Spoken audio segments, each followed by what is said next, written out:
Paz, gente. Começamos mais um Diferentona Podcast. Hoje, segunda-feira, nós vamos começar falando aqui do nosso livro Diferentona Podcast. Vocês já sabem que é o nosso livro de devocionais. São 28 capítulos e eu tenho certeza que Deus vai falar com você. Compra para dar de presente para sua mãe, para sua amiga, para as irmãs da igreja. Nós esperamos você. Hoje o podcast, ó, já deu para reparar que o negócio tá bom aqui. Roda a vinheta.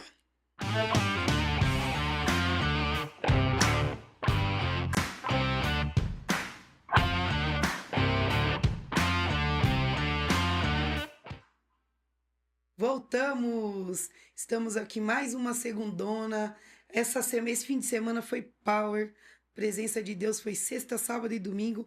Então não reparem a minha voz, que eu dei muito glória e aleluia. Estou aqui com o chefe Ronaldo, meu amigo. Paz, meu querido. Paz do Senhor a todos aí. Finalmente estou aqui, pastor.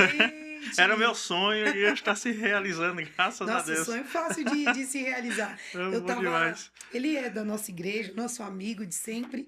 E eu tava olhando outro dia, fico babando, né, nas receitas dele. Eu falei, meu Deus, eu vou chamar o Ronaldo. Será que ele vem? Ele, nossa, eu tava esperando a senhora me chamar. Tava ansioso já. Obrigada, obrigada, você não veio de mãos vazias, né? Ah, fiz um pãozinho lá.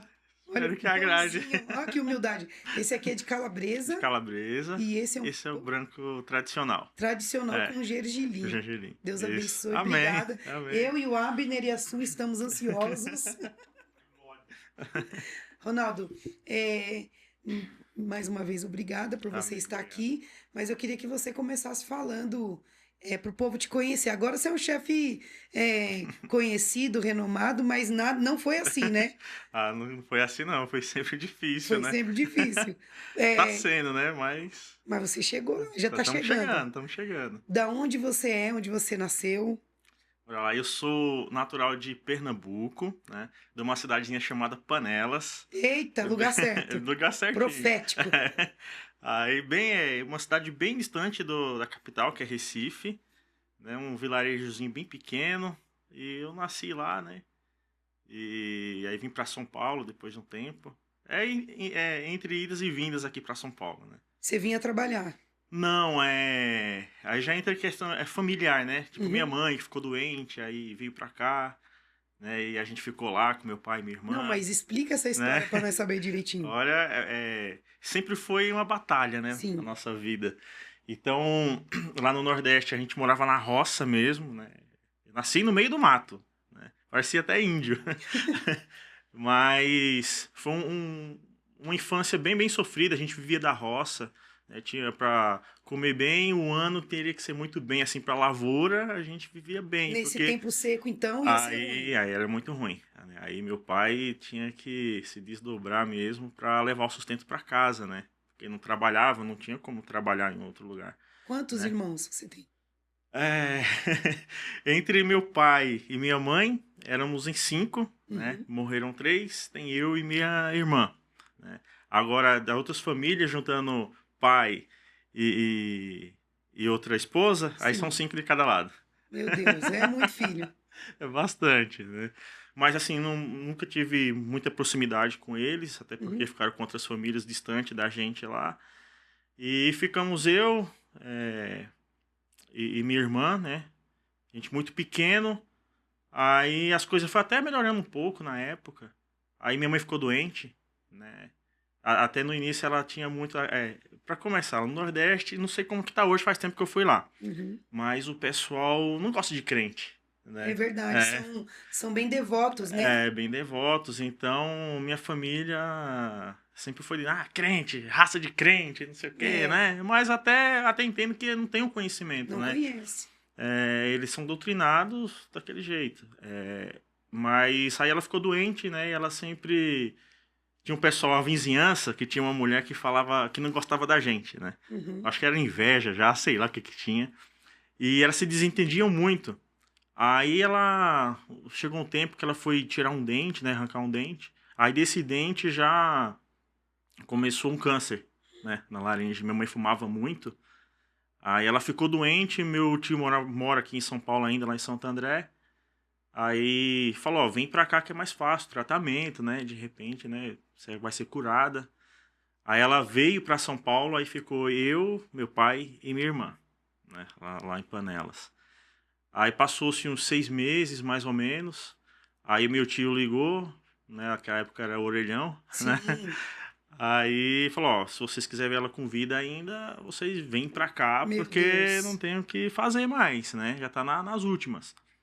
Aí o meu pai, né, ele pegou, vendeu a casa com tudo que tinha dentro, né? Só tirou só a roupa da gente mesmo e só pelo dinheiro da passagem, Meu né, para Deus. poder vir. Né, eu era muito novo, eu tinha na época uns 8 anos, de 8 para 9 anos, meu irmão uns 5 anos mais ou menos. Aí a gente veio para cá, para São Paulo, lá para Santo André. A gente ficou um tempo na casa do meu tio. Aí, na comunidade lá, um amigo lá na época lá falou, ó, eu vou casar, vou sair do barraco, aí se quiser vai pra dentro do barraco, vai morar lá. Sim. Né? Era um barraco de madeira, bem deteriorado mesmo, né? Que tava de fora, via mais dentro do que tava dentro fora. Aí a gente foi pra lá, morando nesse lugar, minha mãe ainda tava com vida, né? A gente tava com aquela esperança ainda que ela ia ficar curada. Aí nessa época ela já tinha conhecido a Cristo, já estava na igreja, Glória a né, já Deus. tinha aquela fé de ficar curada, que ela sempre falava que era macumba que tinha feito para ela ficar doente. Ela sempre Uhum. falava isso, né? Só que aí nessa época ela não queria transparecer para mim e para minha irmã que ela ia morrer a qualquer momento e a gente ia ficar sem ela, né? Nossa. Então a gente passou um tempo juntos, ela sofria muito, tinha muita dor, porque o câncer dela foi muito forte na laringe, né? Uhum. Então foi um momento muito difícil para ela e para a gente também. Eu lembro que eu era pequeno, às vezes eu ajudava a varrer uma casa, aí eu achava os dentes dela assim no chão, e ela nem sentia que tinha caído os Que tinha dentes, né? caído. Tinha caído, né? Aí eu lembro que ela falava pro meu pai, Antônio, né? Eu vou morrer, meu filho vai ficar aí, cuida Tadinho. deles, tal. Eu era muito moleque, eu não entendia muito bem, né? Mas foi uma fase muito difícil, meu pai sofreu muito com isso, né? Mas sempre do lado dela, né? Sempre do lado, lutando, né? E aí depois que a gente estava aqui em São Paulo, eu acredito que durou mais uns 6 meses, né? Aí ela faleceu. Não teve jeito. Mas ela morreu crente, né? Ela aceitou Glória a Deus. Tá Jesus, na né? glória. Eu lembro, eu tava na escola, quando eu cheguei, meu pai contou a história, né? Que foi uns pastores lá, era da Batista, lá em São Paulo.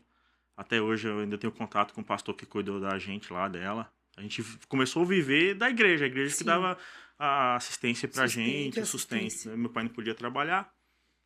Aí, nesse dia, meu pai contou, né? Quando eu cheguei da escola, ele falou, ó, o pastor veio aqui, orou nela, ela sentiu que algo saiu dela, foi embora, que ela já não tava falando mais, né? Ela só Uhum. gesticulava.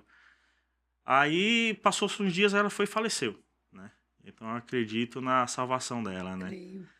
Aí, a gente ficou um tempo ainda lá em Santo André, só que meu pai não podia trabalhar, que tava duas crianças pequenas, já não tinha mais casa para voltar lá pro Nordeste, É, tava né? perdido. Tava perdido, mas a gente conseguiu vender o barraco pelo dinheiro da passagem de novo Meu Deus. e voltamos para lá, pro Nordeste, porque a minha avó, ela tinha uma casinha lá que já não tava usando mais, falou, ó, vai para lá e vocês ficam lá. Aí a gente voltou, né? Ônibus clandestinos, Todos, né? Até hoje tem esses até hoje, ônibus. E foi uma luta também na viagem, é uma viagem de 3 dias, 3 dias, demorou, que acho que guerra. mesmo uns 10 dias para chegar lá. Aí foi. Menino chorando, menino Nossa, vomitando. meu Deus do céu, foi difícil. Aí a gente voltou, aí foi outra guerra de novo, outra luta, porque nós já não tinha mais mãe. Meu pai não podia trabalhar fora novamente. Aí a gente voltou pra roça de novo. Era no sítio, tinha que carregar água na cabeça. Meu Por isso que a Deus. minha cabeça é um pouco daquele jeito, né? Tanto carregar água na cabeça. Aí foi outra luta lá, né? A gente voltamos pra roça. Eu estudava ao mesmo tempo. E já não tinha eu não tinha tanta perspectiva assim de crescer, Crescimento, nem né? de ser. Nem não tinha ambição, né? Não tinha. Pela vida que você vivia. Aquela vida não tinha, até pela estrutura familiar também, Sim. porque sempre veio lá na roça, sempre foi vida sofrida, então E é para eles aquilo. é aquilo, pronto, né? Então falar, meu Deus, né? Como é que pode um negócio desse? Então lá eu continuei indo na igreja, mas aquele jeito, né? Moleque ainda, né? Quando ela faleceu, eu tava para fazer 11 anos quando ela faleceu, né? Aí a gente ficou um tempão lá no Nordeste, lutando lá, batalhando. Aí eu comecei a trabalhar fora, ajudando, né, alguns pintores que tinha lá na cidade. Aí eu fui aprendendo o ofício da pintura. Aí até o momento que eu comecei a trabalhar para mim mesmo lá na cidade, molecão ainda, com 15 anos. Novo. Né? Criança ainda, então era roça, escola e pintura quando tinha. Né? Então, foi um momento bem complicado mesmo, né? Aí meu pai também, eu acho que ele ficou um pouco depressivo também, sabe? Mas naquela época não se falava em depressão. Não se falava, né? Então, mas eu sentia dele aquele sofrimento, porque Triste. Perdeu a esposa, né? Perdeu tudo que tinha. Os tinha filhos conquistado, tristes, os né? filhos, né? Eu lembro que ele que lavava nossas roupas assim, pegava ele chorando, né? Falava, meu filho, não posso trabalhar, o que vai fazer e tal. Mas aí foi melhorando um pouquinho, né? Ele começou, tinha uns tios que moravam do lado, a minha tia, meu tio, às vezes ficava com a gente, ficava de olho. E aí ele começou a trabalhar fora, e as coisas foram evoluindo, eu trabalhando também, né, lutando. Aí eu tinha tenho um primo aqui em São Paulo, o Adriano, e todo ano ele vai para o Nordeste, né? E aqui ele já era cozinheiro aqui em São Paulo, né? Vida sofrida também dele e tal. Aí ele aprendeu o ofício de cozinheiro. E eu via todo mundo da família falando, o Adriano é cozinheiro, tal, não sei o quê. Aí eu ficava na cabeça, meu cozinheiro, né? Que legal, isso é bacana. Como eu já cozinhava em casa, né? Porque não tinha mãe, eu sempre tive que me virar, né? Tinha que me virar. Aí eu falei, legal. Só que isso ficava só na minha mente, né? Lá não tem essa profissão, né? Lá não tem disso. O homem é da roça. O homem é da roça. Se falar que você é cozinheiro lá, é bullying. Mas é complicado. Aí, depois de um tempo, né? Aí meu primo foi pra lá. Eu tava pra fazer 18 anos. Aí ele falou, Ronaldo, você vai pra São Paulo, cara. Você não vai ficar aqui, não. Você é batalhador, você vai pintar a minha casa. Né? Eu falei, tá bom, vamos lá, né? Aí eu fiz meus documentos, que só tinham a certidão de nascimento. Aí a gente vim pra cá, né? Deixei meu pai e minha irmã lá. Na época ele já tinha arrumado uma esposa lá pra ele. Aí eu vim embora, né? No intuito de ter uma vida melhor, né? Conquistando e mandar dinheiro pra ele, né? Aí cheguei aqui, terminei a obra lá do meu primo. Aí ele falou, você não vai voltar não, você vai trabalhar comigo lá na empresa, né? É uma indústria de fast food, né? Aí eu fui trabalhar lá com ele, aí fui gostando. Só que não tinha nada a ver com uma cozinha que a gente vê normal. É tudo muita máquina, muita industrial comida, né? mesmo. Aí mesmo assim eu fiquei um tempão lá, né? Gostei, aprendi bastante. Mas sempre vinha, sabe, espírito de humilhação. Sempre apanhei assim, né? De algumas pessoas. Eu muito molequão ainda, né? Aí lá foi onde eu conheci a Patrícia, minha esposa. Beijo, Paty. Deve estar assistindo agora, né? Ela conquistou esse gatão aqui, né? Ou você conquistou ela. Aí eu já conheci ela lá nessa empresa. Aí saí de lá, né? Fiquei um tempo doente. Aí não aguentei muito ficar lá mais, até por falta não, né? Por motivo de humilhação mesmo. Eu trabalhava tanto para mostrar serviço, para honrar o nome do meu primo que me colocou lá. E eu trabalhava tanto na câmara congelada que pegou inflamação nos rins. Misericórdia. Né? Quase morro. Aí, quando eu voltei do atestado, aí o gerente, o pessoal me zoava muito, né? Falava que eu ia passar fome, que não sei o que e tal. Isso agora tem um nome, né? Que é um racismo contra nordestino, esqueci o nome. Eu nem sei bem como que é isso aí. Meu nome é, né? Porque muita gente faz isso, né? Faz. Eu já passei muito por isso. Porque você veio de lá, você é um burro, você não sabe. Então isso acontece muito. E hoje tem um nome, eu esqueci, procura pra mim. Tem um nome. Antigamente não se falava sobre isso, mas as pessoas fazem muito isso, né? Distrata, cabeça chata, dá risada do sotaque. É isso mesmo. E eu acho lindo o sotaque. E por isso que às vezes a gente acaba até que perdendo um pouco do sotaque Quer se igualar, né? Vai perdendo. Pra você não ficar tão zoado, né? Exatamente. Hoje mesmo, assim, antigamente, isso nunca me... Não, tem um outro nome, etnocentrismo, mas tem um nome mais fácil. Mas é sobre isso, né? Sim. Xenofobia, obrigada. É xenofobia. Nossa, se eu soubesse que tinha isso na época, processava todo mundo. Sem trabalhar. Mas é verdade, muitos sofrem. E outra coisa, quem vem do Pernambuco, Ceará ou da Bahia é um povo trabalhador, que não tem preguiça. Sim. Então eles aproveitam demais também. Aproveita. Olha, eu vou te falar. Não é verdade? Foi complicado, né? Aí eu saí de lá, aí eu vi que tava... era um centro comercial, né? Industrial. Aí vinha a plaquinha lá, precisa de auxiliar de... meio oficial de cozinha, né? Já é um auxiliar de cozinha Uhum. já mais Avançado. Não avançado, né? fica só picando alho e É. cebola. Aí eu falei, eu vou atrás dessa vaga. Nem sabia o que era meu oficial de cozinha ainda, né? Porque o meu serviço era fazer produção de... o que eu fazia era recheio de pizza, né? Então, Uhum. tipo, numa noite a minha meta tinha que ser 3.000 quilos de calabresa fatiada. Meu É. Deus. Aí eu saí, fui lá, fiz a entrevista. Vocês sabem? Eu falei, sei. Sei, Eu sempre claro. tive aquela convicção comigo. Não, deixa comigo, né? Faço. Aí eu fui e tal, passei no teste. Aí comecei a trabalhar, né? Aí eu pegava as revistinhas que tinha Ele antigamente, me contou né? isso, eu já comi a comida dele, eu não acreditei. Quando ele falou que ele aprendeu olhando revistinha. Tinha aquela revista do Edu Guedes, Ana Maria Sim, Braga, tinha Palmeirinha. Palmeirinha, tinha muito. Aí eu ia pegando, ia lendo, tá, vou fazer essa receita hoje e tal. Aí eu trabalhava durante o dia nessa empresa, era uma farmacêutica na época. Aí o cozinheiro da noite saiu e falou, Ronaldo, você vai ficar no lugar dele. Eu falei, maravilha, durante o dia o pessoal já queria me matar, porque eu tava me destacando, Uhum. né? Eu falei, eu vou pra noite, né? Eu trabalhava na madrugada fazendo a ceia do pessoal Sim. e o café da manhã pros que entravam, né? Aí lá foi outra luta, né? As pessoas, eu cresci muito rápido lá, né? Em menos de 6 meses já fui promovido, né? Já tava cozinhando sozinho, meu nome já tava ecoando na empresa, então era comida da Esse noite, não menino sei o quê. tá se destacando demais. Aí o pessoal colocava sal, o pessoal da tarde, eu chegava beirando umas 5, 6 horas, aí o pessoal do dia já tava saindo. Aí falava, ô Ronaldo, ó, tinha uma senhora lá, ô Ronaldinho, ó, tá pronto, ó, eu fiz a carne ali, só esquenta e tá tudo ótimo, pra te ajudar, meu filhão, pá, não sei o quê. E eu não era tão tonto assim, aí eu Provava. provava, era muito sal, Olha que era muita maldade. pimenta, né? Aí sempre tem essa loucura lá nessa cozinha, mas trabalhei um tempo, aí saí, né, depois de um bom tempo que eu fiquei lá nessa empresa. Como era madrugada, já tava ficando já zureta, já não dormia direito, Muito né? cansativo. E começou as cobranças vindo, só que eu era muito moleque, né? Eu não entendia muito ainda do profissionalismo e Sim. tudo mais, né? Então tava se cobrando muito, mas não estavam como é que fala? Me valorizando, Não né? estavam te Né? remunerando pelo que você Eu trabalhava, falei, né? a minha carteira ainda estava como meio oficial, mas só que a função era de cozinheiro. Vocês não vão mudar? Não, não vão mudar, não. Isso aqui, tá, daqui a um Olha. tempo, tal, não sei o quê. Falei, meu, sabe de uma coisa? Eu vou sair. Não quero não, né? Aí saí, fui pra lá da logística.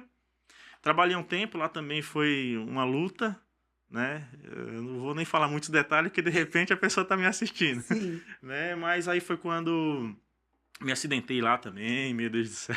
Aí eu falei, só que eu trabalhando na logística, eu sentia falta da cozinha. Né? Eu ia pro refeitório, via a comida, eu falei, não pode Não ser. pode, essa comida tá ruim. Não pode, não, tem que melhorar isso, tal, aquilo. Eu falei, vou voltar pra cozinha de novo. Aí nessa volta pra cozinha, aí eu já comecei com o pé direito. Aí já entrei numa empresa como cozinheiro, né, e cresci bastante lá. Como eu não tinha na época dinheiro para fazer uma faculdade de gastronomia, né, que é muito caro, aí eu falei, eu tenho que aprender um pouco de cada coisa. Aí fui chamado para um outro lugar, aí fui para outro lugar, aí cresci lá, E cada lugar que você passava, aprendia uma coisa aprendi uma coisa diferente. diferente, né? Já era uma estratégia. Uhum. Aí de lá eu consegui uma oportunidade lá no Hospital Sírio-Libanês. Meu Deus, você É, trabalhou no Sírio? trabalhei no Sírio lá um bom tempo, né? Foi muito bom, aprendizado muito E legal lá a lá. comida é maravilhosa. Lá são 3 restaurantes lá, né? De Uhum. funcionários. Lá, eu entrei como funcionário para fazer comida para funcionário. Eram 5.000 refeições todo dia, né? Que a gente Meu atendia. Deus. Só para funcionário, né? Aí tinha outra parte da dieta, para os médicos, né? Para os acompanhantes, que é mais um hotel do que Um hotel, né? do que um hospital. Aí eu fiquei um tempão lá. Aí o pessoal da outra turma, que lá parece cozinha de Masterchef, sabe? Quando a gente Sim. vê, tudo nas bancadonas, aquelas mais lindas, eu nunca tinha visto aquilo, né? E pelo nome também eu fiquei Você ficou apaixonado, né? encantado. Aí comecei a trabalhar lá e o pessoal da outra área, né, me observava trabalhando de longe e tal. E a minha turminha que tava comigo, éramos em 5 cozinheiros, aí era a mesma luta, né, pra tentar me queimar. Meu Né? Desse Deus. jeito, não, mas não pode. Aí falava, ó, faz isso aqui. Aí o tontão fazia, aí tomava bronca, né? Olha Aí isso. tinha uma encarregada lá na época, que aquela me humilhava demais. Meu Deus. Mas demais, demais. Ela era muito branca, ela, sabe? Uhum. E falava de nordestino, não sei o Xenofobia, quê, tá vendo? papapá, né? Mas só faltava falar palavrão comigo, só, né? Eu sempre fui um pouco esquentado, né? Aí não aguentava muito desaforo, mas também eu ficava calado, né? Mas chegou um dia que eu falei, não vou aceitar isso daqui, vou Você fazer mandou ela pra besteira. baixa da égua. É quase, viu? Quase me dava abaixo da égua. Aí eu falei, meu, não vou Aprendi aguentar. isso aí com ele. Aí eu falei, não vou aguentar muito tempo nisso aqui não, meu. Eu vou embora, vou acabar fazendo uma besteira aqui, né? E não vou perder minha razão, né? Saiu de um emprego que você Aí, tava quando no feliz. dia que eu fui sair, aí eu fui entrei na sala, fiz a carta de demissão, todo mundo, não, você é louco, não faz isso, né? Tal, não sai, você tá indo bem. Aí não, vou embora, deixa comigo. Aí eu saindo de lá, aí eu encontrei com um chefe que era da outra área, que era da dieta, parte de já mais elite, né? Sim. Aí falou, Ronaldo, você vai aonde? Eu falei, tô indo embora, chefe. Tal. Poxa, mas eu falei pra você que já tinha me feito uma promessa antes pra mim trabalhar com ele lá, né? Do outro lado. Que era a área mais cobiçada que tinha lá do restaurante. Aí ele falou, não, você não vai embora, não. A partir de agora, você vai trabalhar comigo. Essa foi a deixa. Vem Glória a pra cá. Deus. Né? Aí fui pra lá. Aí outra luta de novo, porque eu vi o pessoal de lá, né? Em comoio com os que estavam aqui comigo. Meu Deus! Aí você tava cercado de todos os Tava lados. cercado de todos os lados, né? Então, lá cada um tinha as suas tarefas, né? A sua praça, que chama. Uhum. Tinha os seus equipamentos. Aí o pessoal roubava minhas coisas, minhas panelas, roubava. Gente. O meu mise en place, que é a preparação de tudo que eu Uhum. fazia lá, eles também pegavam, sumia, dava as costas, desligava o fogão. Tudo Meu na raiva, Deus. porque eu já entrei fazendo pedido especial, né? Então já era uma área já mais elitizada mesmo, Sim. né? Eu fazia na época, eu fazia tipo 700 pratos, né? No curso, porque eu trabalhava 12 por 36, então eu chegava às 6 da manhã, fazia uns 50 quilos de purê de batata e dividia as dietas, né? 3, 4 tipos de dieta. Aí ia pra minha praça, que era fazer os pedidos especial, que era para médico, para acompanhantes, né? Para alguns pacientes mais elitizado. Aí eram 700, 800 pratos que eu tinha que fazer, era a minha meta, todo dia. Sim. Aí por conta disso, eu dava conta e ainda ajudava os demais. Aí o pessoal tinha muita raiva, né? Muita raiva. E na época eu morava em Itapevi, então eu saía de casa 3 horas da manhã, caminhava a pé até a estação para pegar o primeiro trem, para chegar lá 6h30, 7 horas no trabalho, né? Aí chegava em casa já 10, 11 horas da noite. Meu Deus. Aí já não tava dando, a Tainá já, minha filha, deve estar assistindo É também. o clone dele. Aí ela já tinha nascido e também tava difícil, a Patrícia trabalhava fora, aí eu cuidava da Tainá enquanto tava em casa. Então já tava muito exaustivo, né? Na realidade, o trabalho na cozinha é É exaustivo, né? exaustivo, é. Aí eu falei, meu Deus, né? Eu vou procurar outra coisa mais próxima, né? Então, Deus sempre me abençoou com isso, né? Eu saí e já tava com outro pronto já. E um Meu melhor que o Deus. outro. Aí eu saí de lá, tipo, uma semana depois, aí eu fui chamado para uma empresa que ela administra restaurante dentro de outras empresas, né? Então eu já entrei como chefe de cozinha nessa empresa, né? Foi aquela história. A vaga é para chefe, você consegue? Consigo. Claro. Oxi, deixa comigo. Sem nenhuma graduação. Você Sem aprendeu nenhuma, na só na raça. raça ali, né, tal. Aí eu consegui essa vaga, né, briguei com outros chefes que também estavam competindo na vaga. Aí ganhei, na época eu deveria estar com os meus 21 para 22. Muito novinho, Ronaldo. Molecão. Aí é que eu tenho essa carinha assim, mas foi o sol do Nordeste, sabe? Que já deu uma secada, né? Mas o espírito é de 18. Aí eu saí de lá, entrei nessa empresa, entrei como chefe de cozinha lá. Aí lá fui crescendo, aí de repente já estava cuidando de outras unidades ao entorno, que era lá em Barueri, já era mais próximo de casa. Tava me dando muito bem, né? Com equipe boa, né? Uma empresa muito boa. Só que lá também passei por o mesmo problema de humilhação, De perseguição. cara. De perseguição, Você- olha. Você foi como o José, né? Porque os irmãos de José sabiam que tinha algo diferente nele, então a gente precisa dar um fim nele, ele não pode ficar no nosso meio. Foi Desse esse jeito. tipo de perseguição que você sofria. Foi bem isso, porque eu tinha uma supervisora, né? Como eu estava bem destacado lá, então tinham chefes supervisores que eles só ficavam viajando em unidade para conhecer, para dar treinamento. Então eu já estava bem entrosado com eles. Meu nome já estava para ser o próximo chefe supervisor lá das unidades.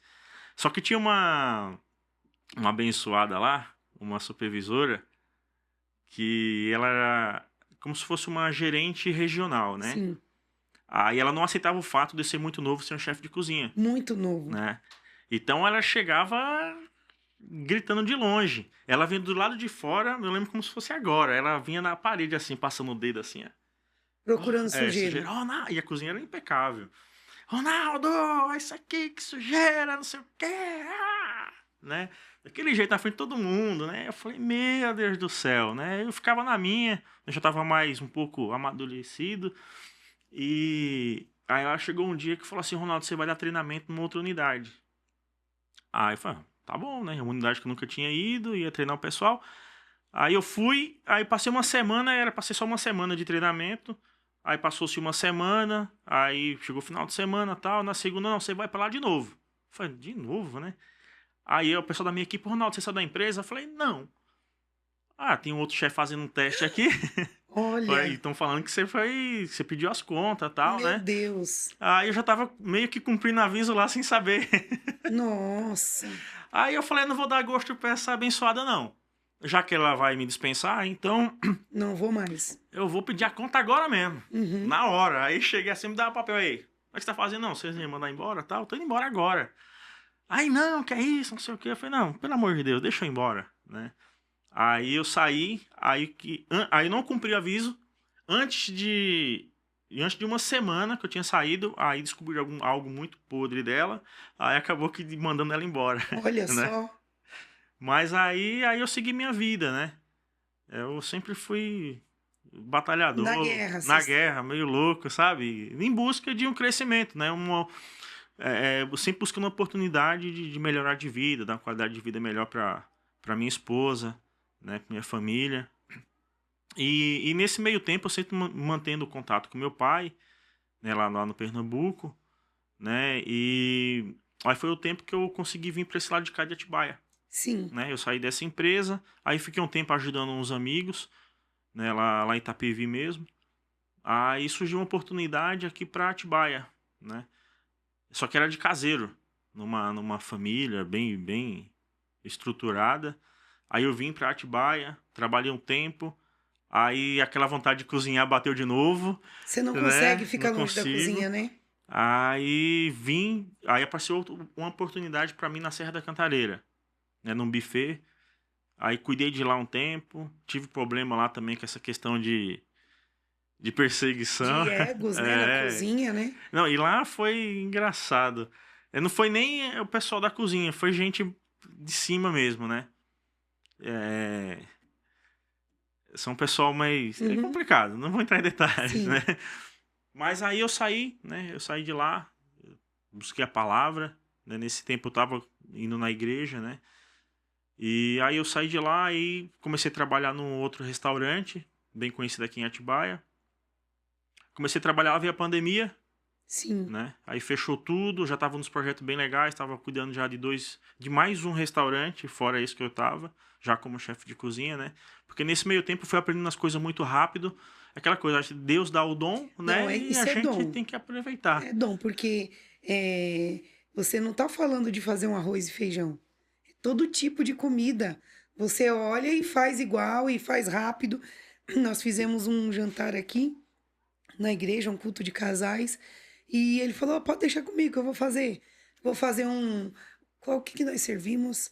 Frango. Acho que um frango assado que eu Frango fiz lá no fogo do chão. Um fogo a lenha e não sei o quê. Quando eu Foi um olhei, ele bocado fez um diferente. fogão. Falei, Ronaldo, não vai dar certo, ele deixa comigo.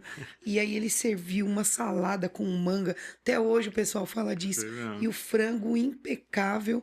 E ele faz assim, ó, sorrindo, brincando. E, sabe, uma rapidez, comida para muita gente. Isso não é prática, isso é dom. Aí, Dom, né? Porque eu fiz alguns cursos, né? na área, mas faculdade mesmo não cheguei a fazer, né? Então, é dom de Deus. É dom. É dom, né? Aí veio a pandemia, aí fechou-se o restaurante, aí nesse meio tempo eu falei, eu tenho que fazer alguma coisa pra mim, né? Foi na época que eu não conhecia a ID ainda, Sim. né? Aí eu vim através de uma pessoa que trabalhava junto comigo, O Ernesto. o Ernesto, né? Eu falava, vamos lá na igreja e tal. Na época eu não tava frequentando igreja. Aí eu falava, vamos lá fazer fazer uma visita, né?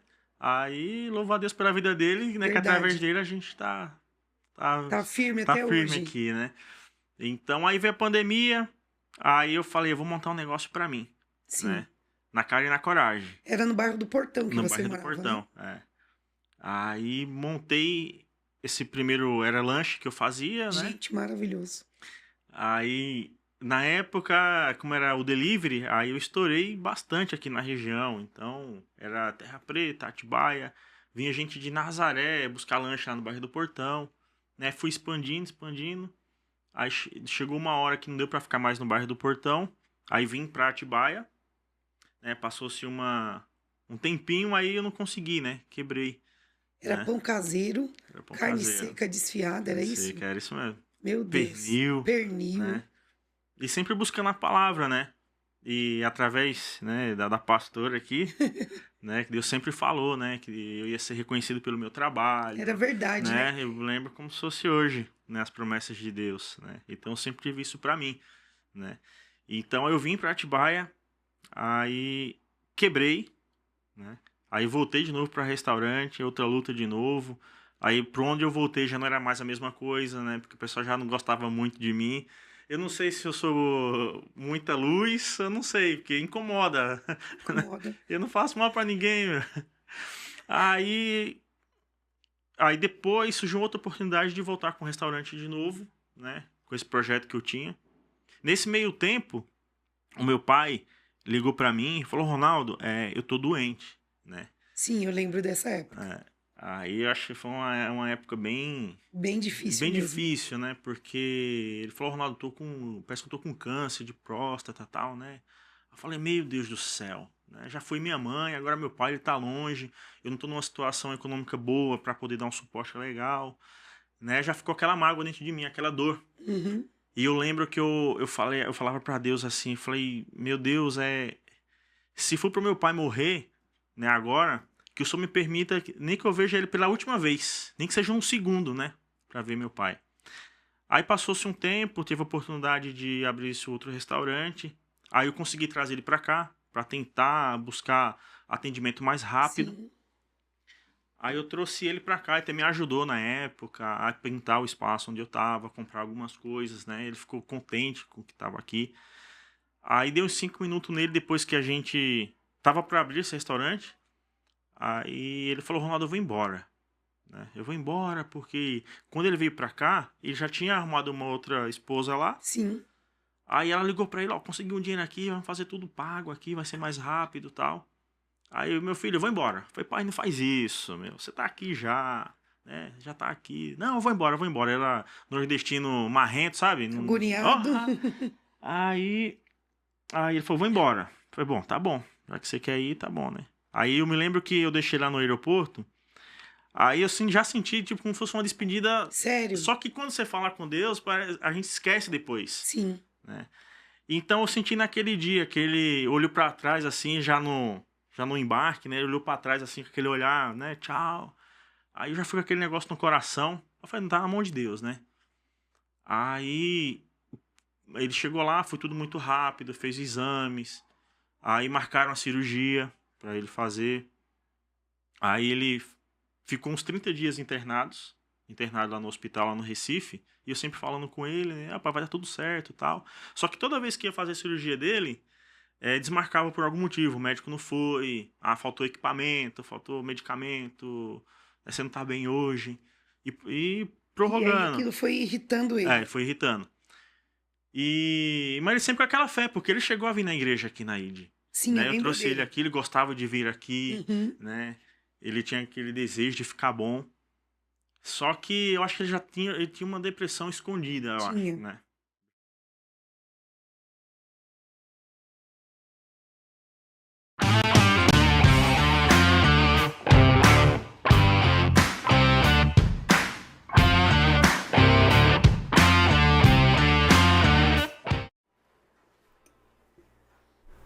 Ai, gente, boa noite. Começamos mais um Diferentona Podcast com vocês.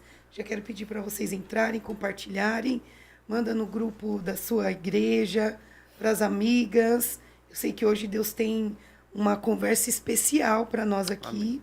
Também gostaria de falar com vocês sobre o meu livro, Diferentona na Contramão do Mundo Óbvio. Esse é um livro de devocional, tem 28 capítulos e o Senhor me deu em um momento muito especial da minha vida, um momento de prova, né? Que é nas provas que o Senhor nos dá inspirações. Então, ele custa apenas R$40. Se você quiser adquirir um desse, entra lá no nosso Instagram, Vem Ser Diferentona, ou no meu Tatiana Costa, e nós vamos enviar para vocês, tá bom? Obrigada, Rudney, Thalita, que bom ter vocês aqui. Thali pela segunda vez, né? E o Rudney pela primeira. Sejam bem-vindos, que Deus abençoe. Obrigada. Estou ansiosa para ouvir esse papo, né?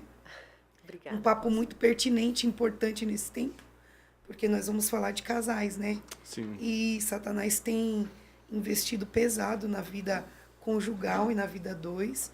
E vocês, já falei aqui na igreja, vou falar de novo.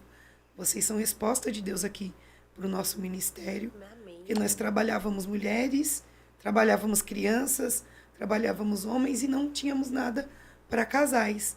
Quando vocês chegaram, veio essa bênção, né? Desse ministério de casais, algo muito forte. Terminamos agora o curso de 2 meses. Foi espetacular. Tivemos a nossa formatura domingo, foi lindo. Teve até renovação de votos. Três, né? Meu Deus, que bênção. 3 casais renovaram os votos, vestidas de noiva, foi lindo.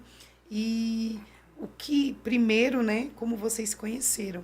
Vou deixar Sim. o Rudney falar, Isso. ele é o mais tímido. Vou falar. Bom, nós nos conhecemos num boliche, né? Num boliche. Não vale esquecer, hein, vida? Já faz um tempo. Não, foi num boliche. E naquela época eu era de um ministério, a Thali de outro. E quando acabava os cultos, a gente sempre saía para comer pizza ou para jogar boliche. Então, Jovens, né? jovens.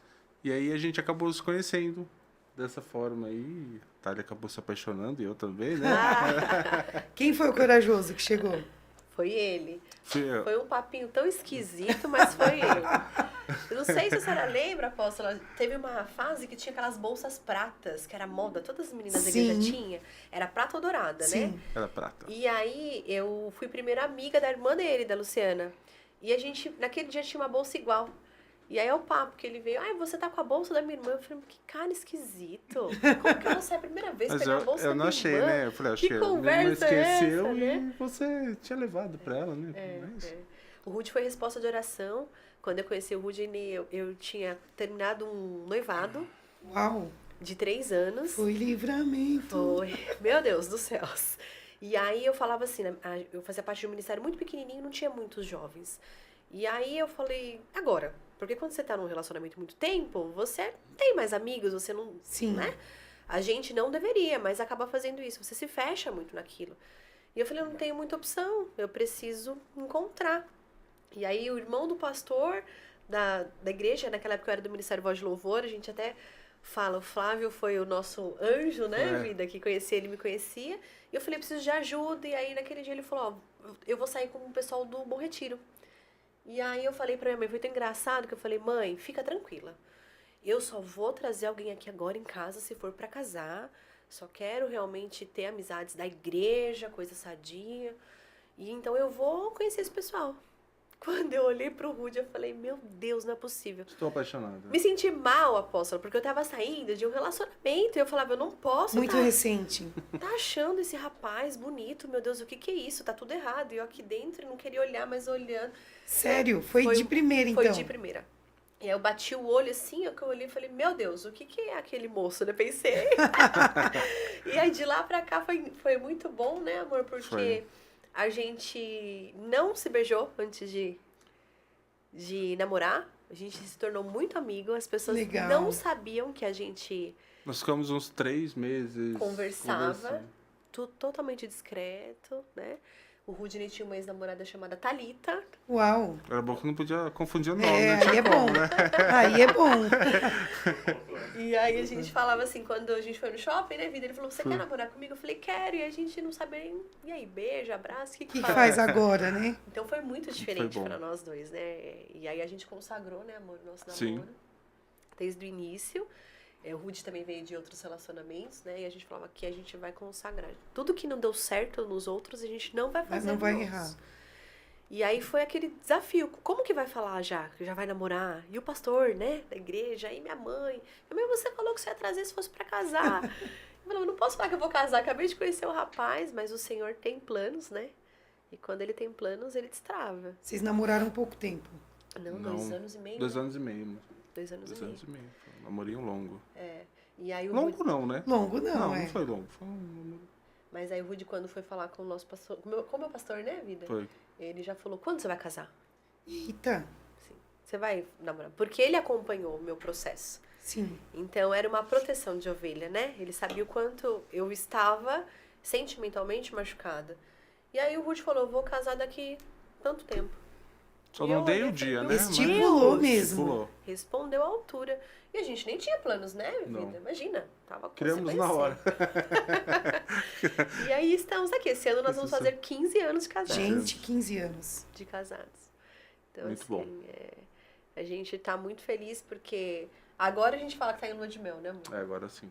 E aí, como foi o início do casamento? Porque não é fácil. Não. Você teve uma criação, Rudney teve outra. Totalmente. Enquanto a gente tá namorando, tudo é lindo, É. né? É.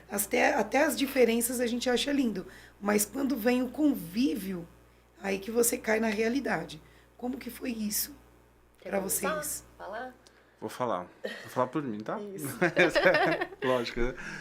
Assim, pra mim foi muito desafiador, porque eu sou o caçula da família, Sim. né? Então, minha mãe, ela sempre me paparicou bastante, Uhum. e minhas irmãs também. Então, e eu morava em sítio. Então, o que acontecia? No sítio, naquela época, não tinha WhatsApp, não tinha... Era MSN. e-mail, aquela internet de escada, quando funcionava, Quando fazia funcionava, aquele é. barulho. Sábado e entrava. domingo, né? Sábado e domingo, ou por e-mail, que você mandava mensagem e ficava esperando toda hora, você entrava pessoa lá pra ver se ela responder. respondeu, né?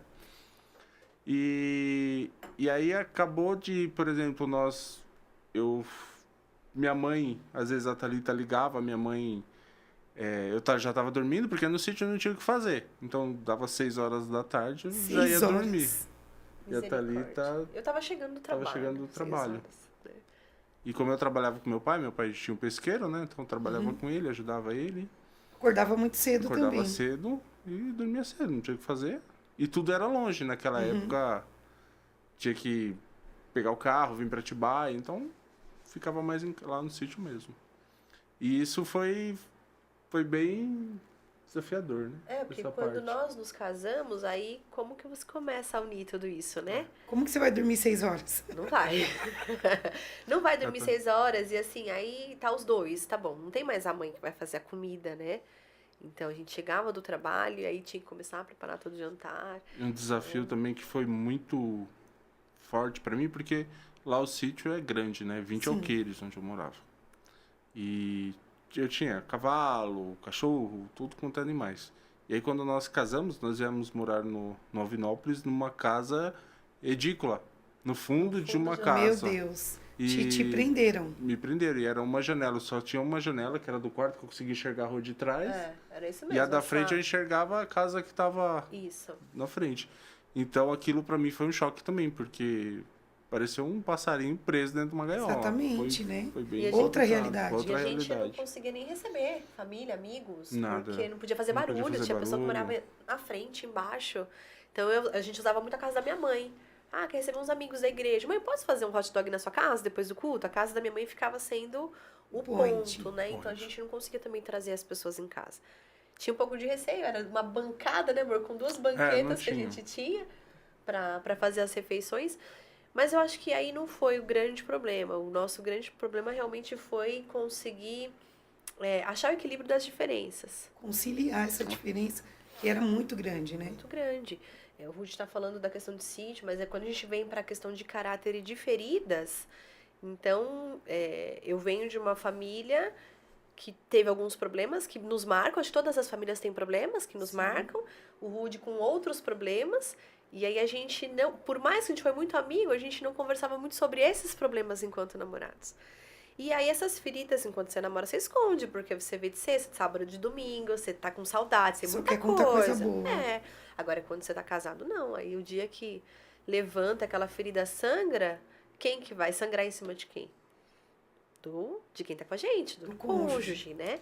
E aí começou a ser muito desafiador até pra gente começar a falar, eu tenho essa limitação. Porque existia um pouco da vergonha também, né? Sim. Nossa, eu vou contar que eu vivi isso, eu vou contar que eu passei por isso na minha casa. E o Rudinei muito quieto, sempre muito quieto, né? Hoje fala, né, amor? Hoje eu falo bem.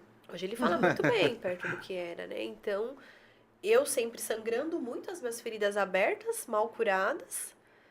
E ele recebendo esse sangue calado. Sem entender o porquê. E calado. Então, era um negócio assim, que às vezes pairava um silêncio ensurdecedor e a gente não sabia o porquê. Porque toda vez que falava era um choque, né? E algo assim que nós tivemos muito problema é que como eu tinha tudo na mão... Nossa. Misericórdia, essa parte foi difícil. E a Thali não passou por esse processo. Então, como ela era muito ativa e eu já vinha muito passivo, porque minha mãe fazia as coisas, minhas irmãs, então... a Thali tomava frente e eu deixava, né? Pra mim aquilo era normal. Porque ela fala, né? Ela já conhece mais ou coisa do tipo. E ela tomava sempre a frente de tudo. E eu sempre por trás, né? E aí a gente acabava errando bastante coisa. Isso foi... Errando e se cobrando, e se cobrando, né? Porque ao mesmo tempo que eu tomava a frente das coisas, não era aquilo que eu queria. Eu queria que ele encabeçasse essas coisas. E aí eu falava toda hora, você não tem atitude, você não faz. E aí, no fundo, ele queria me dizer, mas você não deixa eu fazer. Mas não aí dava tempo, né? Não dava tempo. Não dava tempo.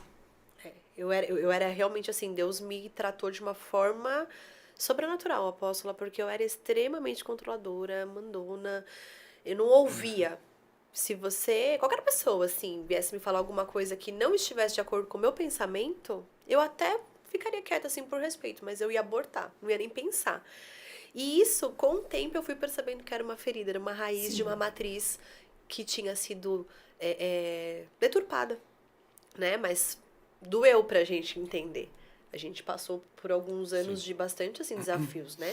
Muitas guerras. Muitas guerras. E você não entendia que estava quebrando um princípio. Não, né? não. Desautorizando teu esposo, né? Sim. Fazendo o papel do homem. Sim. Você estava quebrando um princípio dentro do seu lar. E aí a bênção fica totalmente retida. Vida financeira. Tudo. Tudo. Parecia que a gente andava em círculo, né, amor? O Rudney com formação...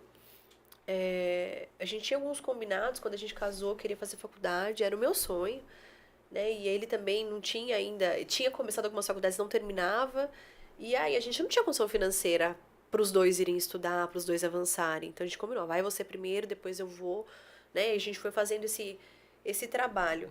Só que como eu fui a primeira para ir avançando, obviamente as portas iam se abrindo mais para mim. Então aquilo me dava mais poder sobre a minha casa, porque eu tinha mais dinheiro, sempre foi nosso, mas aquilo eu não sabia.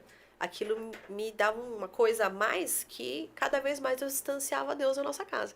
Deus. Eu era a porta de distanciar Deus da nossa casa. Hoje eu consigo olhar e falar, meu Deus do céu, era eu, né, o problema. E aí por quê? Porque a gente vai normalizando algumas feridas e a gente não pode normalizar. Né? Hoje aconteceu isso, aí eu tô triste, não conversei, não resolvi. Não, tem que falar, não tem que falar na ira, mas tem que conversar, tem que resolver, não só no relacionamento, mas em todos os relacionamentos, não só conjugal, né? Se é como pai, se é como a mãe, se é como irmã, se é como chefe. E você já tinha uma ferida por conta de ver a vida da sua mãe. Isso. Que veio de um relacionamento que não deu certo. Exatamente. Era isso. Era isso. E aí, de forma inconsciente, a gente vai adotando assim, nunca vou deixar que isso aconteça comigo. Nunca vou depender de homem. Eu vou depender de homem, não vou deixar que isso aconteça comigo, eu não quero passar por isso. E aí não só a minha mãe, mas aí você vai começando a entender a vida, porque infelizmente hoje a gente olha pro lado, é muito mais fácil ver um casamento que não tá dando certo do que o que tá dando certo. Então parecia que era um padrão as pessoas não conseguirem ser felizes, né? As mulheres aguentarem algumas coisas que não deveriam, homens serem omissos. E aí a gente vai criando essa casca. Não, eu sempre fui independente. Então, desde 15 anos, eu sempre trabalhei. Nem dos meus pais eu precisava nesse sentido. Eu sempre fui pra cima. Então, quando eu me casei, não tinha porquê. Eu perguntar, eu conversar. Eu trabalhava, o dinheiro era meu, eu fazia o que eu queria. Só que não é assim. Não. Né? Não dá pra você casar e continuar com hábitos de solteiros, né? E aí o Rudy, olha que engraçado que ele falou. Por outro lado, ele achava normal, porque ele sempre foi muito protegido. E ele já convivia nesse ambiente das mulheres cuidarem dele. Sim. Exatamente. Então, para ele era normal. Era normal. E aí, quando ele não cuidava de mim, porque eu era, né, pra frente nesse sentido, acelerada, depois eu cobrava dele, porque a mulher foi feita pra ser cuidada. Sim. Não tô falando que a gente não tem que trabalhar, não tem que ajudar, mas a mulher foi feita pra ser cuidada. Então, eu fazia tudo e depois eu cobrava dele, que ele não fazia. Então, acho que os nossos 2 primeiros anos de casados, assim, Muita briga. foi uma sobrevivência. Eu não vou dizer briga, porque ele não falava. Eu brigava só. Sozinha. E, por exemplo, a comunicação no casamento é Primordial. primordial. E nós não tínhamos um diálogo, né? Porque a Thali falava ou brigava e eu não dava andamento naquilo. Era o ponto de, por exemplo, a Thali falar, eu já acabou, amor? Já. Vou tomar um banho, tá? Nossa, eu queria E muito. aí ela... E aí, pra acabar a discussão, né? Discussão não, o que ela dizia. Assunto. Discussão não tinha. E o que a gente percebeu? Que isso não tava legal. Então, como eu não conseguia conversar, a gente bolou uma dinâmica entre eu e ela. Vamos fazer como se fosse um stop, né? Um joguinho stop. Sim. A gente colocou alguns pontos que não tava legal. Vamos dar nota nesses itens e você vai ter que falar o porquê. Só que esse porquê ainda tinha que ser convincente, ainda tinha as regrinhas, né? E aí a gente não podia também estar na defensiva. É. Tinha que ouvir e assimilar. Não podia falar, não, mas eu sou assim porque você faz tal coisa. Não podia ter Que justificativa é o naquele normal, momento. né? A gente sempre quer pôr a culpa no outro. Exatamente. E aí nós fizemos essa dinâmica, né? Deu super certo. Deu super porque certo. a partir desse momento a gente falou, pô, eu tô errado nisso. A Thali também viu os pontos dela e deu certo. Essa nossa dinâmica aí até hoje a gente recomenda até no curso, né? É verdade, eu lembro. Eu recomendo o casal... E uma coisa que foi muito desafiador para nós também, era a gente não conseguir ter com quem se aconselhar. Sim. Isso era uma coisa muito ruim, porque a gente olhava e falava assim, mas eu não vou levar mais um problema para minha família. Então as pessoas nos viam de fora, Tá tudo bem. perfeito, porque a gente nunca foi de lavar roupa na frente de ninguém. Tava tudo ótimo. Eu nunca fui de ficar levando problema pra minha mãe. Mãe, olha o Rudney, não. Eu falava, já tem Nossa, tanto de problema que minha mãe tinha, eu não ia levar mais um. E o Rudney muito fechado. Imagina se ele ia expor isso pra família dele. Sim. Então eram 2 jovens com feridas, né, de cada lado, sem saber como lidar com a vida. E aí, olha, outro problema. Nós tínhamos pastores muito abertos, mas a gente tinha vergonha. Como que a gente vai falar com os pastores? O que eles vão achar da gente? Olha como o diabo faz as coisas. E isso é tão comum, né? E às vezes o assunto nem é tão cabeludo. Não era. É só alguém que tenha mais experiência Pra orientar. Pra orientar. Então, o Senhor realmente tinha um plano na nossa vida, porque se o Rudney não fosse calado como ele era, nós não teríamos sobrevivido. Se ele fosse explosivo como eu era, a gente teria se separado no primeiro ano de casamento. Meu Deus. E aí, depois, quando nós conhecemos os pastores, Adriana e Denise, né, amor? Sim, fizeram... Se eles estiverem assistindo, abraço, pastores, né? Eles realmente foram um ponto de divisão na nossa vida. Fizeram o nosso casamento ali, em relação à orientação, né?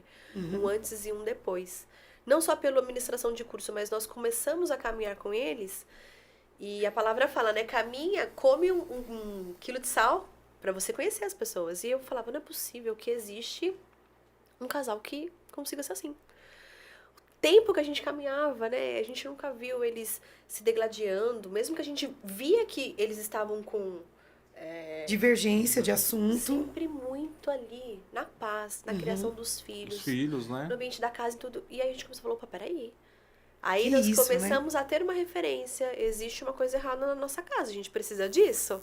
A gente precisa entender o que é isso, precisa entender o que é isso. Aí nós fomos pro curso, mesmo achando que não precisava, Mesmo né? achando que não precisava e precisava 100%. 100%. Porque a gente achava que nossa vida, nós estávamos na lua de mel, só que De forma alguma, né? E olha que loucura, falar tudo isso e ainda achar que tá na lua de mel. Meu Deus. Porque a gente se compara com o padrão Os do outros. mundo. E o padrão do mundo não é o que Deus tem para nós, né? Então eu chegava no serviço, era muito normal. Aquele traste daquele homem que só pensa em jogar bola, isso aqui. Então é muito. Você acaba. Sempre falo que o ambiente vence a gente. Tem que tomar muito cuidado onde a gente tá. Né? Então a gente acabava normalizando. E mesmo com tudo isso, a gente achava que a gente estava bem. Tava né, bem. vida? Falar, vamos fazer só pra fazer mesmo. Só pra Olha só, fazer. e quantos casais entraram no curso pensando isso, né? Tá Vamos tudo fazer, tá perfeito. tudo bem. E assim, carrega também a herança da família, né? Sim, Então, assim, aconteceu isso na casa da minha mãe, na casa da minha avó, na casa da minha tia, então é normal acontecer. E não é, né? A gente hoje entende e fala, não, existe uma promessa, é a paz. Então, se a nossa casa não tem paz, a gente tem o direito de pedir essa paz pro Senhor e entender o porquê que a gente não tá vivendo isso, né? Então, foi aí que a gente começou, né, amor, a realmente enxergar aonde estavam os problemas. e aí vocês começaram a fazer esse curso. Sim. Sem pretensão, só por fazer. Só por fazer. Só por fazer. Vamos E tinha fazer. amigos nossos também que ia fazer, Tinha então, amigo, vamos lá, vamos, legal, né? Vai estar legal, vai estar. Vai no oba-oba. Vai tá vai todo no mundo. oba-oba, vai ser legal. Os pastores são legais, vamos fazer. E o curso, nós ficamos viciados no curso. Né? Viciados no curso. glória a Viciados. Deus. É um curso que. Essa palavra não pode, né? É. Mas assim, a gente entendeu que aquilo a gente queria cada vez mais. Porque foi tão, tão bom. É como quando a gente tá num deserto, né? Você tem um negocinho assim de água, você fala, meu Deus, tô saciada. Preciso disso. Mas aonde tem mais essa fonte? Era essa a sensação, né, amor? E o interessante é que, por exemplo, o curso ele é o mesmo, né? Ele não muda. Por exemplo, se você for fazer de novo, você vai ver as mesmas lições, vai passar. Só que você vai falar, pô, que legal. Eu tomei essa decisão aqui, eu resolvi isso nessa lição. Agora eu vou resolver essa questão aqui que passou. Às vezes você passou por algo que você precisa, só que você nem prestou atenção. Aí no próximo, você fala, olha, agora isso aqui eu já melhorei, já fico feliz. Agora vamos para essa etapa aqui. Bem legal. Vocês até comentaram, né? Que refazendo, dando de novo a aula, vocês viram, nossa, olha quanta coisa que a Sim. gente ainda precisa melhorar, olha o que a gente tá. A gente esquece, né, o que Esquece. passou. Porque é muita convívio, é muito difícil. Sim, sim. Trabalho, casa, família, dívida. Então tem muitas coisas na nossa vida que nós vamos deixando o nosso relacionamento para trás, né? Para o último plano. E o curso, ele nos trouxe isso de volta. Resgata, né? Resgatar o olhar para o outro, né? Eu achei muito interessante que Cláudio tem o costume de falar, eu te amo, bom dia. Já eu não, eu só respondo. Então, no curso, eu comecei a pensar, poxa, ele faz e eu não. Sim, Eu preciso melhorar, sim, né? Quantas áreas da nossa vida a gente precisa melhorar? E às vezes a gente não dá atenção, sim. vai passando desapercebido, né? E também tem essa questão da onde o nosso ponto de partida. Porque se a gente não recebeu isso em casa, é difícil a gente começar a dar. Exatamente. Né? Então, a mãe não falava eu te amo, o pai não abraçava, isso aqui, é difícil. Você precisa realmente dar um foco naquilo. É super possível de começar a fazer, mas você tem que focar naquilo. Por exemplo, meus pais, né? Eu converso com a Thali. Eu nunca vi eles se beijando, assim, selinho, nada disso. Posso ter visto, umas 3 vezes. Eu tô com Nossa, 40 e poucos anos. Né? Não tem contato físico Não, nunca tiveram contato físico assim na minha na frente, eu frente nunca dos vi. filhos. E isso acaba sendo. Poderia ser normal, né? Que não é normal. Não é normal de forma alguma, mas é o que você falou. São pequenos detalhes que as pessoas esquecem de fazer dentro do casamento. Exatamente. Eu falo lá, quando tá namorando, né, você tem que manter aquela conquista de todo dia, né? Vou conquistar minha namorada todo dia e tal, mas quando a pessoa acaba casando, esquece disso. E esfria, né? Esfria. E o contato físico, né? Os filhos veem os pais secos, frios, aí eles já crescem adultos da mesma forma. Da mesma né? forma. Reproduz, né? Reproduz. Reproduz, exatamente isso. E aí, quando nós fizemos o curso, eu particularmente, assim, fui a primeira a ser muito confrontada, porque eu falei, meu Deus, eu tenho uma inversão de papéis terrível na minha casa, e eu tô no lugar do meu marido. Tá tudo errado. Eu que mando, eu que falo, eu que desfaço, tá Que tudo decide. errado. Eu nem sento só falo o que eu fiz, não sento pra falar, olha, tô pensando isso, o que você acha? Tem a história do sofá, né, Rodinho? História do sofá. Eu teve um certo dia que eu cheguei do trabalho em casa, quando eu cheguei Misericórdia. na sala, um sofá novo. Foi legal? Foi, mas não teve nenhuma conquista. Até brinco, né? Que poderia qualquer dia chegar em casa e tocar a campainha, tentar abrir, ó, Thalita mudou, né? Mas essa casa aqui não, é tal lugar. Ela mandou te avisar que é ali. É, porque ela tomava decisões assim de valores altos, né? Coisas que você precisa planejar muito rápido. Então isso depois dava um desfalque lá na frente. Aí poderia vir e veio conflitos, né? Porque a área financeira, para quem fala que a área financeira não abala o casamento, abala muito. Isso é uma mentira. A gente fala, não, abala, com certeza abala. E aí, quando eu tive essa percepção, né, que eu estava totalmente indevida no meu lugar, aí nós encontramos um novo desafio, que isso é muito importante que a gente fale. Porque o que a gente percebe? As mulheres, hoje, por questões de onde vem mesmo, né, da criação, e também pela questão dessa história do feminismo, né? Nossa, acabou com as mulheres, né? O que acontece? Elas se sentem na obrigação de dar conta de tudo. Sim. E o que acontece com a outra pessoa, no caso o homem? Ele vai se acomodando a não dar conta de nada. Então, quando eu falei assim, bom, agora eu vou sair desse papel, eu já entendi. Então o Rudy se lemeceu. O Rudy não sabia.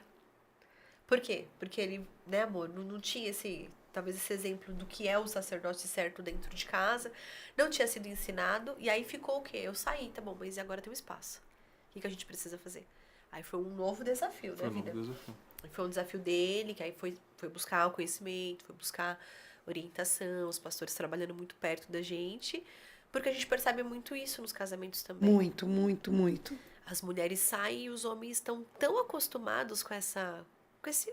É normal no mundo, né? A mulher comandar.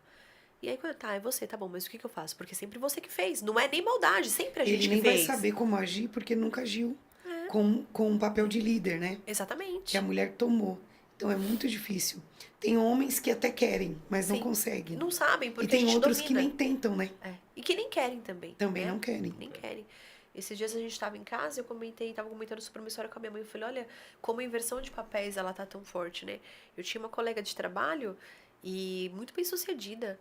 E aí ela falava assim, olha, eu não tô com ninguém, porque assim, se não for no mínimo, no patamar que eu tô, eu não quero. E se for abaixo, sabe o que tem que ser? Tem que aceitar ficar em casa, cuidando da casa dos filhos. Meu Deus. Eu vou trabalhar.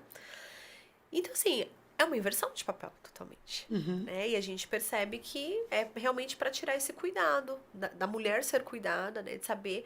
Hoje eu olho pro Rudy, eu agradeço a Deus, porque ele é meu porto seguro. Eu sei que o que eu precisar de orientação, de tudo, eu vou chegar nele e ele vai falar, amor, faz assim, faz assado. Então, qualquer coisa que aconteceu, eu te falo, não, vou falar com o Rudy, vou entender com ele. E esse papel precisa ser resgatado, né, Rudney?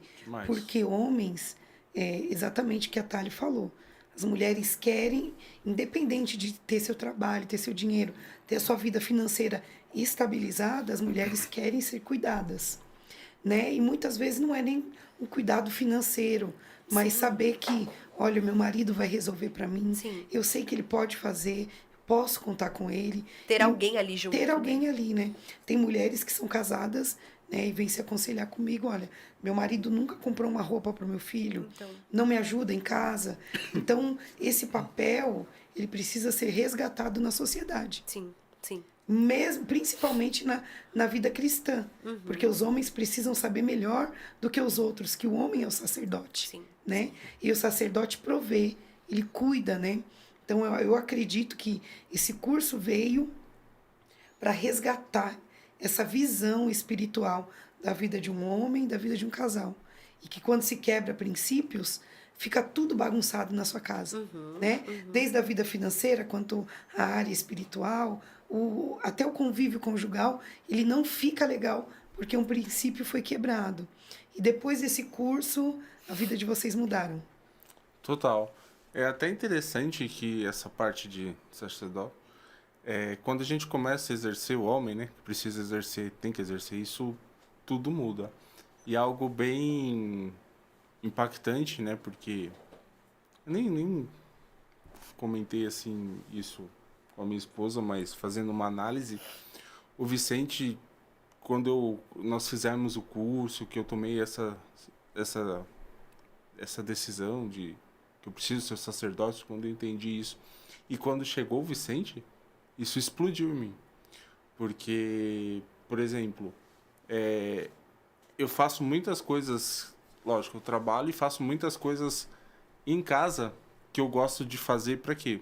Para ter um tempo com a minha família, com a minha esposa. Então, por exemplo, as coisas do Vicente, fralda, ficar com o Vicente, ainda mais que eu falava assim, né? Antes de ter o Vicente, eu sempre pensava em ter uma menina. Por que ter uma menina? Ainda era um pensamento meu estranho, porque eu falei, bom, se ter uma menina, ela vai ficar com a Thali, que é a mãe. Nunca soube disso. Eu tô falando agora, não, realmente, eu vou falar. Revelações. Ela vai ficar com a Thali e Tá tudo certo. tá tudo certo. Tudo certo. Aí veio a Vicente. Quando foi tirar a revelação que era um menino, aí, opa, agora eu tenho A que... responsabilidade é A minha. responsabilidade é minha. E, assim, isso tá sendo tão mágico, porque eu tenho buscado muito a Deus por ter Ele, né? Passar o nosso amor, né, amor, que eu tenho pela Thalia, o carinho que a gente tem, orar junto, estar sempre junto, abraçado, respeitar a criança dentro de casa, né? Sim. Que a gente respeita o tempo do casal e o tempo dele. E ele ter essa visão e conhecer, né? O que é uma família, o que é um pai, o que é uma mãe. E esse carinho que o homem tem que ter, a proteção que o esposo tem que ter pela esposa. Então eu tento mostrar tudo isso para ele. E ele percebe. Né? E é incrível, se o Rudy vai pra um lugar e eu vou pro outro, a gente pergunta, você vai com quem, filho? Eu vou com o papai. Ai, que bonitinho. Eu vou com o papai. Não fica com a mamãe, não, eu vou com o papai. Então vai com o papai pra todo lugar. E ele já reconhece, como o Rudy falou, é muito engraçado. Quando tá doentinho, isso aquilo, eu quero a mamãe. Mas, por exemplo, se ele tá andando com a gente aqui na rua, viu um cachorro grande que ele tem medo, o colo do papai. Ele já entende o pai como a segurança. O protetor. Quando vai no médico. Quando vai no médico, é colo do papai. Então, isso que o Rudy falou é muito sério. E aí, quando a gente vê os homens não fazendo esses papéis, não é mais só sobre o casamento. É sobre o que você vai deixar pro teu filho. Legado, né? Legado, né? E aí a gente vai ter aquela matriz. Então, quando nós casamos, mesmo com toda essa conturbação, a gente tinha algumas consciências, né? Que já vinha aí do que a gente tinha aprendido, né, amor, na igreja. Que o diabo, ele sempre vai trabalhar da mesma forma que trabalhou na vida dos nossos pais, vai tentar Sim. com a gente. Então, a gente tinha uma preocupação. Por exemplo, na minha família e na família do Rudy, a gente tinha problema de alcoolismo e tinha problema de separação. Meu Deus. Nas duas. Então, a gente já falava assim, são 2 pontos que a gente não pode vacilar. Eu né, sou vida? do segundo casamento dos meus pais, né? Então, acabou deles... como se fala? Como que chama? Esqueci. Divórcio? Não, quando passa de geração em geração. Uma maldição. Maldição hereditária, né? Fala. Então a gente sempre, né, desde o princípio, falou, não, o que a gente já viu que na nossa família tem que não é legal, a gente vai orar pedir pra Deus quebrar. Isso E a gente sempre pedia pra Deus, assim, não permita, e a gente sempre tinha também esse olhar. Então, por exemplo, nunca fomos, mesmo um período que a gente ficou entristecido com a igreja, que a gente ficou fora, a gente nunca foi de beber. Não tinha essa... Pra gente, assim, não chama atenção, não, porque a gente sabia que se a gente desse um vacilo ali, né? poderia... Sim. com certeza. Né? E a gente tinha essas duas visões, né, amor? Tanto pro alcoolismo quanto pra separação. Então, eu acho que o Rudy segurava muito também, quando eu me descontrolava muito, eu era muito desequilibrado. Ele segurava muito porque ele falava, não, se eu falar, a gente vai dar brecha, então ele segurava. Me explica que nível de desequilíbrio, porque eu não consigo ver você uma mulher desequilibrada. Ah, tá Você ali. é Deixa eu ponderada. falar. vou Ah, falar. ele vai contar o Eu nível. quero saber. Deixa que eu conto. Não, eu Agora, já que eu tô preciso falando. saber isso. Você tá vendo, né? Era um ponto de desequilíbrio, Desequilíbrio. assim. Que não iria adiantar eu falar, porque é como se ela tivesse cega. Totalmente cega. Tipo, a razão dela tem a razão, e ela tem a solução, e ela tem Ela sabe, a ela faz. verdade. Então, pra que eu ia tentar quebrar isso? Aí, o que eu fazia? Eu ficava no silêncio. E eu deixava ela quebrar a cara. Aí, quando ela quebrava a cara, aí eu já pensava na solução antes, né? Aí eu vinha e tentava mostrar de outra forma pra ela. Até que ela... Não era um entendeu desequilíbrio dessa- de grito, de ser Não, não doida. era. Não, nunca foi isso. Mas Era de um posicionamento que tinha que tô ser daquele certo que jeito. ele não vai... Se não for desse jeito, não tem pra ninguém. Então, isso é um desequilíbrio.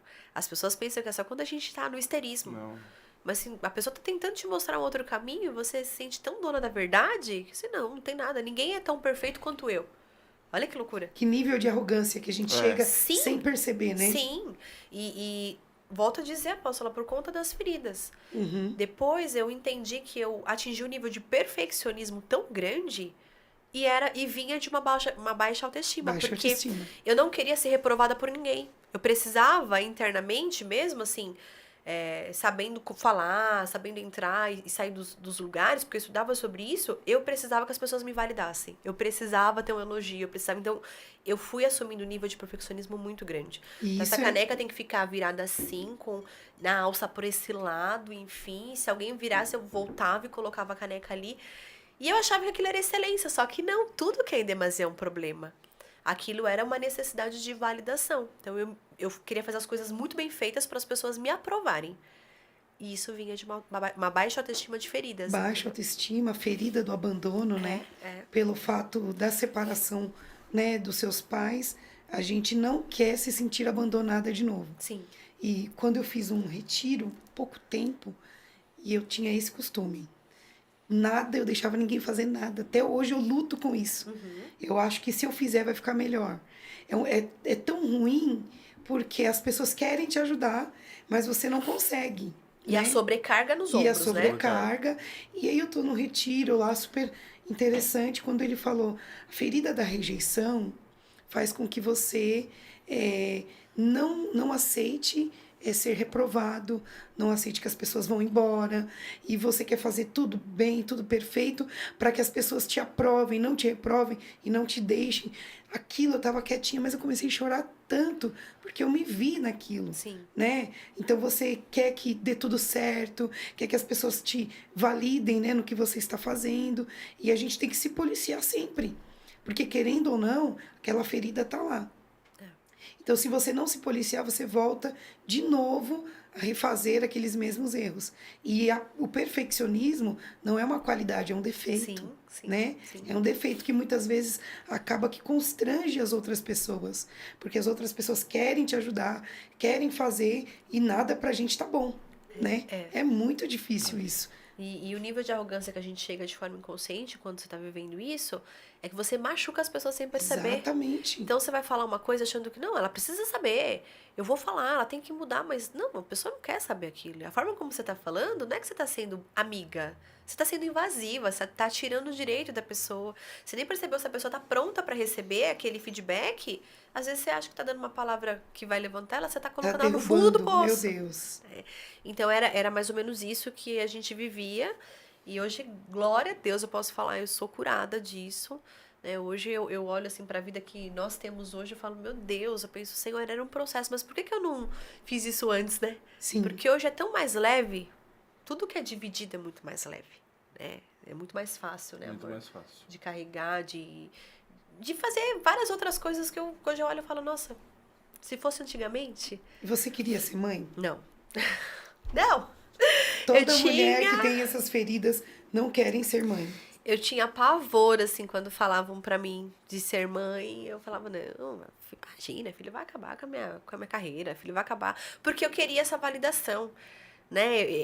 Eu comecei a ter acessos, porque tem uma coisa, o perfeccionismo, ele vai te levar a lugares que você gostaria de chegar. Só que ele vai te levar a esses lugares por um meio de dor. Vai custar caro. Muito caro, é muito sacrificante. Quem olha, não imagina, mas é muito sacrificante. Sim. Né? E eu era tão egoísta nesse sentido que as pessoas me perguntavam, eu já respondia, nem perguntava pro Rudy. Acho que eu nunca cheguei pra ele e falei assim, amor, você quer ter filho? Porque eu morria de medo da resposta dele, de falar E ele queria. Eu não... Eu respeitava muito, olha só, eu respeitava muito essa opinião da Thali. Eu não... Ele não falava nem sim, não nem falava não, nem minha sim, vida. nem não. Porque como ela já não queria, né? Então quando dois não quer, então deixa. Então a Thalia, ela falava assim, bom, era tão sério esse negócio de ter filho, porque ela falava assim, não, a gente vai, quando as pessoas perguntavam pra ela falava assim, não, eu vou ter filho sim, mas quando eu comprar minha casa. Aí comprava a casa. Ah, não, agora eu vou ter filho quando eu chegar nesse patamar do... Quando eu me formar. Quando eu me formar. Aí ela se formou. Não, agora eu vou ter filho quando eu chegar a ser gerente do meu setor. Ela chegou a ser gerente. E sempre o filho foi para depois, e ela não queria. Ah, agora eu Até quero ter um que- carro zero, que eu nunca tive. É. Aí, teve o carro. Depois disso... Aí agora eu quero viajar, né, amor? Pra fora É. do país. Foi. E aí? E aí, o filho sempre foi ficando. Eu não me via. A mãe, eu falava, meu Deus do céu, eu via. E era tão engraçado quando eu sabia que tinha alguma prima minha, alguém conhecido, minha mãe falava, fulano tá grávida. Eu falava, que maluca, acabou com a vida. Meu Deus. Era bem esse, assim. mas era muito sincero no meu coração. Acabou com a vida, meu Deus do céu, que menina maluca. Eu falava, e era um negócio que, né? Hoje eu olho pro Vicente e falo, gente, como que pôde, Como eu né? demorei tanto. Tanto Mas tempo, Deus né? tem um tratamento com cada um, né? Deus tem um porque essa questão do perfeccionismo e de ser controlador, eu também achava assim, eu não quero ter filho agora, mas a hora que eu decidi ter filho, Eu vou ter. eu vou ter. A hora que virar a chave, a hora que eu cansar, aí eu vou ter filho, pronto, acabou. E aí quando eu me vi com 30, né, vida? A gente fez 10 anos de casado, 10 anos. 10 anos. Aí eu falei pra ele, amor, eu acho que a gente podia agora pensar em ter filho. E aí eu comecei a me abrir, vamos fazer os exames, vamos devagar, vamos ver se tá tudo certo, tal. E desde mocinha, assim, desde 15 anos eu sempre tive um mioma, acho que mioma quase toda mulher tem, Sim. né? Mioma, cisto, enfim, nunca tinha dado nenhum problema. E aí eu comecei a fazer os exames e essa médica me acompanhava há muito tempo já. E aí a doutora falou assim, você tem que fazer uma cirurgia muito rápido. Eu falei, o que aconteceu? E antes estava tudo dentro dos padrões, né? 6 meses. 6 meses. Eu já fazia semestral, os periódicos por conta de acompanhar o mioma, mas estava tudo Porque ele certo. cresce, ele se alimenta de sangue, né? É. Pois ele se alimentou e saiu de uma bolinha de gude para uma bola de laranja. Sim. E aí ela falou assim, tá fora do seu útero, mas se ele crescer um pouco mais, ele vai colar na parede do teu útero e aí você pode não... Não gerar. Nossa, quando ela falou aquilo... Meu Deus. Aí o meu mundo assim, eu falei, perdi o controle. E agora eu não vou poder ter filho. Como que vai ser isso? Meu Deus do céu, eu quero um filho. Virou assim, ó. Virou de um jeito, né, amor? Eu chorava. E nós estávamos em outra cidade, né? Nós fomos, nessa época a gente foi morar em Em Jundiaí. Jundiaí, por conta do trabalho. Sozinho, só eu e ela. Sem rede de apoio, Sem né? rede de apoio, sem uma igreja, assim, porque nós tentamos, né? Uma igreja em Jundiaí, mas... A gente foi pra lá Foi chateado uma, com uma igreja e ficamos 3 anos fora. Sem congregar, sem nada. Sem nada. E com essa E com essa bomba, né? bomba na mão. E aí eu comecei há 2 anos, porque daí de lá a gente voltou para uma igreja aqui em Atibaia, né? E aí a gente participava nos finais de semana, que é ali com o pastor William e a pastora Aline, a gente ficou ali na 880, nós retomamos para lá. E aí eu lembro que eu falava pro pastor, Deus tá me castigando, porque eu sempre falava que eu não queria. E agora? Era tão sério. Apóstolo, tão sério. Uma vez, eu me recordo como se fosse hoje. A pastora Aline estava grávida da Manu, e aí ela estava tendo culto, ela falou assim, Thali, Deus me falou para orar pelo ventre de algumas mulheres, e uma delas é você. Eu falei, não ora por mim. Meu Deus. Eu falei, não ora quero por mim, pastor, eu não quero ter filho. Não ora por mim. Eu não aceitei a oração. Nossa. Era um negócio muito, muito assim. E por muito tempo, no começo do nosso Mas relacionamento- isso sem saber o que tinha. É, né? antes de Sem saber. E por muito tempo, às vezes, a gente ia nas igrejas e Deus usava as irmãs pra falar pra mim assim, você vai ter filho sim. Vejo você numa mesa redonda com filhos. Falava filhos no plural. Nossa. Com filhos, felizes. E eu falava, gente, Senhor, tá repreendido. A irmã profetizava e eu no meu interno, tá repreendido. Eu não recebo essa palavra. Eu não recebo. Era muito doido isso que eu tinha. Era, né? E aí eu falei, não quero essa oração. Obrigada, pode orar por outra pessoa. Ela orou pelas outras meninas.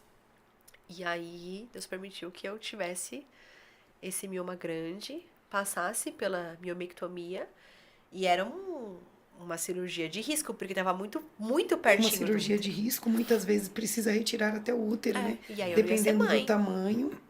E quando a gente foi, né, vida, era tão... O doutor Ney, em Jundiaí, ele estava tão preocupado que ele falou assim, vai primeiro para Campinas, vamos ver, lá tem um médico especialista, vamos ver se não dá para vocês engravidarem para retirar o mioma depois. Porque ele estava muito preocupado em eu perder o útero. Nossa, e dá mais medo ainda. Nossa, aí eu só chorava. Pedia perdão, falava, meu Deus do céu, eu falei muito errado, Deus tá me castigando, com umas palavras sem poder. Campinas era um doutor particular, né? Não era... Era uma fortuna cada consulta, fortuna. meu Deus do céu. E aí, enfim, aí eu passei por um processo meio depressivo, assim, sozinha, e foi nesse momento que eu fui começando a entender o que realmente era valoroso na vida. E que você não tinha controle de nada, né? Nada, absolutamente. Não controlava nada e as coisas que eu tava dando valor não tinha valor em nada, na verdade. Né? Volto a dizer, não tô falando pra ninguém largar trabalho, isso, aquilo, mas isso não pode ser a nossa torre principal. Não. Não pode, tá tudo errado. A nossa torre principal, aquilo que tem valor, é aquilo que o dinheiro não compra, é isso aqui junto, Família, é a paz, família, a paz, né? A intimidade com Deus. Porque se a gente tem intimidade e temor, tudo funciona melhor. Sim. Eu tenho temor porque eu sei que o